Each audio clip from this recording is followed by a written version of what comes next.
I had a lump in my left breast that I had pointed out a couple of times to doctors, even in California, and no one really thought about it. And then that year, in 2011, I went for my yearly checkup and pointed it out. And I said, it's getting bigger. And so when he went to examine, you know how they tell you to put your arms over your head, he said, well, I can see it before I even feel for it. And it was Dr. Rushing, and he was fantastic. I was in the very next day for an ultrasound, and 2 days later, I was in with a surgeon in his office for biopsies, and found out on a Thursday night, April 7th of 2011, Dr. Harriman called me and told me, and I kind of, in the back of my mind, I knew.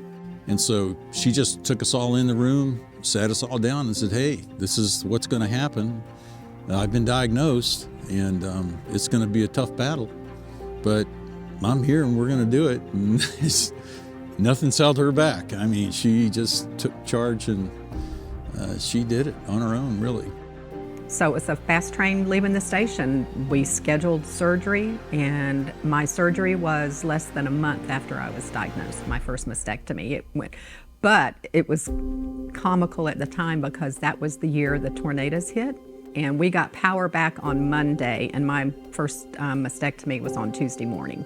And I didn't do reconstruction right away because Dr. Harriman thought I was going to have radiation, and he said, well, wait till you're finished with that.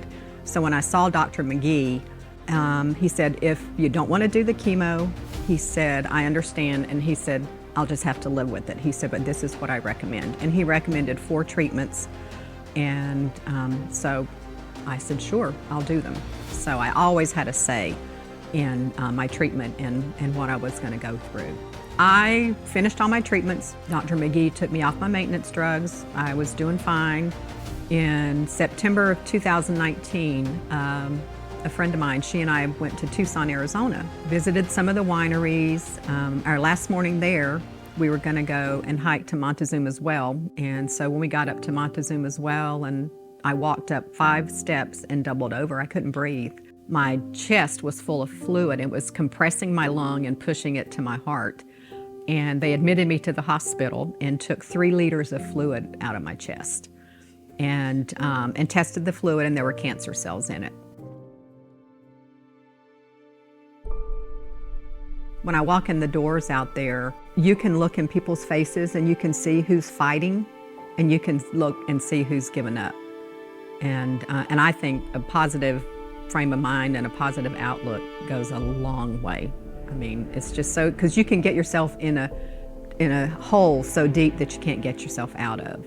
But I mean, I just made the decision, you know, I'm still here, I have a reason to be here, and I'm just gonna live my life. And that's just a little side note. I'm gonna deal with it, and I'm gonna do whatever else I wanna do. Well, Bill's been there every step of the way. Of course, he came home from an overseas trip that night, and I was diagnosed 4.5 months after Bill's mother died of breast cancer. And I used to go to Roanoke, Virginia, and help take care of her and take her to chemo at the time, not knowing that at the time I had it, you know, myself. You know, he's been there every step of the way. My sister Jeannie lived in Madison at the time. She came and took me to treatment twice. I have friends that took me and just, you know, brought meals. I had one of the neighbors brought a little lap quilt that was made by their church group, and it's just, our close group of friends here are just amazing. When I was going through my radiation treatments back in November, they all stepped up. I had more people wanting to take me than I had treatments. So, and then on the last one of our friends, she said, well, I want to meet you over there because it's your last treatment. So she met Bill and I over there, and when I finished and I came out to ring the bell, I came around the corner and looked, and there were 10 of my friends sitting out in the waiting room to watch me ring the bell. We have a wonderful support group here, a group of friends that we can count on. I mean, if something happens, they're at your front door.